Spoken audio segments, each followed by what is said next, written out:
Hey friends, this is Wendy Cannin with Cannin Plannin. I'm excited to be hopping in with you guys today and talk about creating a habit building setup. And I'm going to be talking about 3 inserts specifically, but I'm going to throw in a 4th one there at the end just to give you guys a little bit of idea. If you are looking at these inserts and you're thinking, man, I want a little bit more information, check the comments. I'll have the links to those particular inserts as we go along. So let's check it out. All right, friends, we're going to be talking about 3 specific inserts today. We're going to talk about reaching your goals, goals and habits, and gratitude. And these 3 inserts together are what I use to put together my habit building setup and being able to track the habits that I'm working on that are going to help me get closer to my goals. And I love the gratitude insert, and I cannot wait to share with you guys how I use that. All right, so let's start with the goal setting insert. And I'm going to actually just kind of show you what I have going on. This is actually a workshop that I have coming up soon.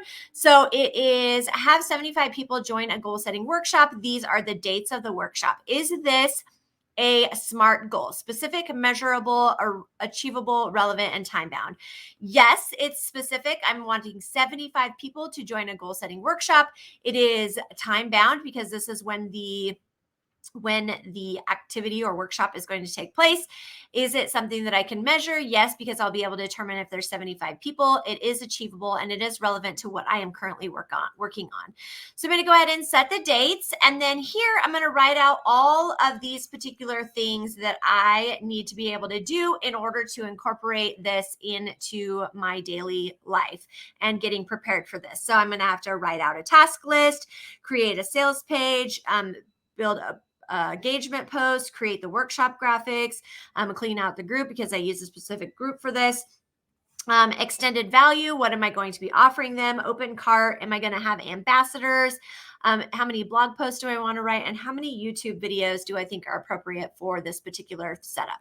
Then I took each of these things and I broke them down in a little bit more detail. So write out post and email plan, which I've actually already done. Create file for the links with a Google Drive and make a folder. Registration page, Aweber registration with tag, a VIP experience, graphics, and the places that I need to have them in, write and schedule emails, schedule post graphics or color block posts, outline ideas for 12 blog posts, outline ideas for YouTube videos, my Instagram link, Facebook header, and other group headers. Newsletter reminders, and I have dates for those, VIP planner posts, and I have dates for those, and business page posts, and I have date for those as well. And then down here at the bottom, I have my reason why I want to do this, and I have a paid group called the Plan in Place, and my goal is to increase that by 50% participation. So this is what setting up a goal looks like. Now, I want to start talking about what I can do to build some habits geared towards that. So what we're going to take a look at is actually my September plan, and it will be very similar to October. And what I want to track through here is going to be the posting parts. So what I'm going to do while I'm looking at my habits, this is September habits, is I'm going to write out my major goals. Now, I'm going to take from this list, and what I will probably have on here will be the 12. I'll probably break down the blog posts. I'll probably break down the YouTube videos and scheduling graphics, and then these newsletters and those things that I'm going to be doing. So I'm going to have those incorporated into these goals here. The next part is being able to understand this section right here. And in order to be able to understand that section and its purpose is you want to think about the feedback loop. And I'm going to give you the definition of the feedback loop here very quickly, or what it actually is. It is 4 parts. The first one is the action. The second one is the measurement. The third is the reflection, and the 4th is the adaptation. So here you're writing your action, and this is where you're going to do your measurement, okay? So number 3 really involves here, and this is the reflection. This is where you go back and you look, what were my percentages? How did I do? And if we look at this, how I have it set up for September right now, these are my goals. Team mail out for the month. Content planning for the month, I've done 100%, 100%, 92%, and 89%. And you can see that by the things that weren't posted or the places that I I skipped or didn't have something put into place. Newsletter, I'm 100% for each one of the weeks for my goal. YouTube videos, my goal up here was to do 4 new YouTube videos. And if you look, I have 1, 2, 3, 4 already done for the month, which is awesome.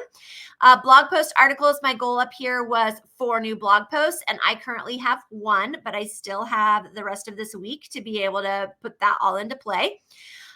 Training content, I was able to get some training content up on my website this week, which has been amazing, and been able to add that. And then my sales goal of 3,000 I'm up to 71% of that. Okay, this is the reflection part of the habit or the feedback loop. And what it allows me to be able to do is when I'm looking at my goals, when I'm getting ready to set them in October, I can say, okay, where did I fall short and what did I struggle with? So here I'm going to look and say, okay, was only 89% content plan in this particular spot. What did I have happening here that I didn't feel like I was able to accomplish that? Or maybe what are some setbacks that I had? The other thing I'm going to look at is I'm going into week 5 and I only have 1 blog post made. So maybe I should reevaluate that and its importance in my my delivery for what I'm doing for my business. Okay. So these are just some ideas of how you can utilize this goals and habits tracker. The last thing I want to share with you guys is the gratitude insert. And this one is a really good one because if you are working on maybe you're working on a big goal or you're working on some individual steps and you're finding that things are really hard for you to be able to do because you're not quite sure how to get it all done, or you're finding that you're not reaching your goals, this is a great insert to be able to use for this thing. And what I love to do with this insert is sometimes we don't take advantage of the things that we actually get accomplished, and we get drowned out by the things that we don't get done. But what about the things that we do get done? And that's where I like to incorporate the gratitude insert. Instead of doing something that I'm grateful for every day, I write down things that I actually accomplished throughout the day. Did I spend time with my family? Did I have a team meeting? Like if you look here, football in Hermiston, and then completed the team meeting videos. Okay, that's what I did on August 26th.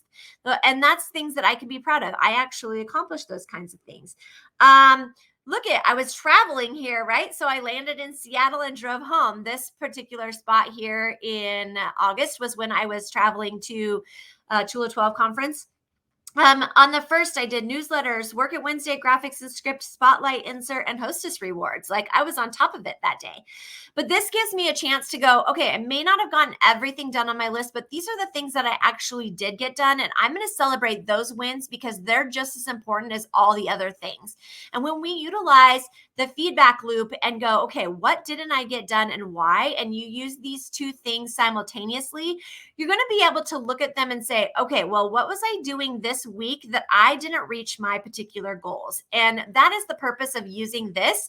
Maybe in here, you take some time to write out thoughts about what you were struggling with that day, what you couldn't get focused, or some other things like that. Just a short little line. It doesn't have to go on and on. And I love to use these 3 inserts side by side for this particular reason, in being able to set my goals, create new habits, and then be able to track them and give myself grace when things may or may not go how I expected them to go, and then celebrate those wins, right? All right. So I mentioned that I had a 4th insert that I wanted to share with you guys, and that is the mental health tracker. And the reason why I wanted to share this one separately is because although it is a tracker, it is one where you're tracking multiple times a day. And so I wanted to incorporate this one in. It's great for if you are changing medication, if you are tracking habits, maybe you are utilizing this for tracking your cycle, and you need to know for purposes for the doctor that you need to be able to use this. You can also use this if you have a disabled child, maybe you have somebody with autism, or maybe you have someone that's struggling with some disability needs and you need to be able to document how they're coping or how they're feeling throughout the day. And this is a great way to be able to do that. So I just wanted to showcase this particular tracker. I'm going to show you one that I actually made. This was for some new meds that I was on a couple of years ago. This is how long ago I used this. And I tracked, when I started the meds, how I was feeling. I have each of the different symptoms that I was feeling, and I tracked those throughout the day. I tracked when my period was so that I knew what that information was to give to the doctor. Now, here's the important part. When I actually went back to the doctor, I said, these are the meds that you put me on. This is how I was feeling this particular time. Maybe there's some things that need to be changed. Maybe there's some things that I need to look at. And what I loved was she looked at this and she goes, oh, I can see that this was not working how it was supposed to just based off of how I was tracking this. And she put me on a new med. We went on to track something else, and it turned out that that second med was the one that I needed. But it took something like using this kind of a tracker. And yes, it is still considered a habit tracker because I was tracking something that was happening throughout my day, and I needed to know morning, afternoon, and evening, how was those new meds affecting me. Again, you can use this for tracking your cycle. You can use it for other purposes. Maybe you are putting together an IEP. Maybe you're a teacher and you're working with IEP, or you're a classroom teacher and you need to be able to track how a student's feeling throughout the week. So maybe they were on task, small distractions, or frustrated. Okay, so you can track those throughout the year. You can use those going to IEP meetings. So lots of different ways that you can also utilize the mental health tracker beyond just your mood and those kinds of things. What I really love about utilizing a tracker for building your habits or getting rid of a habit, even you can use a tracker for that, is that it is really a way for you to follow up and hold yourself accountable. It is a physical representation of what you're actually accomplishing.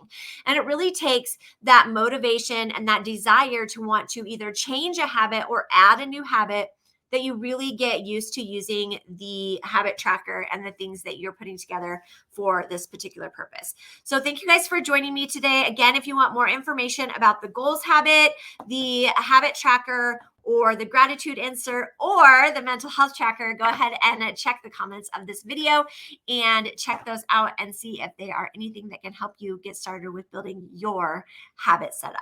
Have a fantastic day, friends.